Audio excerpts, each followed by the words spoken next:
امام موسیٰ کاظم علیہ السلام کی مناجات صحیفہ کاظمیہ میں موجود ہیں، ہم پڑھتے ہیں۔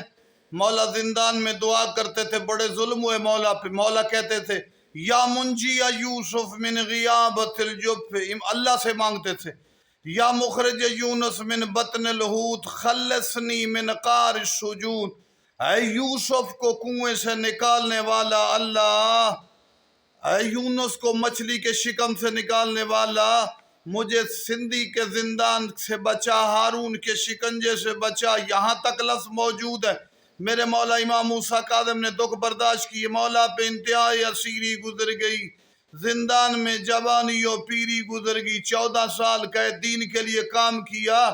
امام نے ظلم برداشت کیے۔ بعد روایات میں ہے کہ امام کی پشت پہ سندھی تادیانے مارتا تھا۔ 14 کے دکھ ختم ہوں گے جب آفتاب جہان ماتاب زمان امام زمانہ آئیں گے، کائنات کو زینت دیں گے۔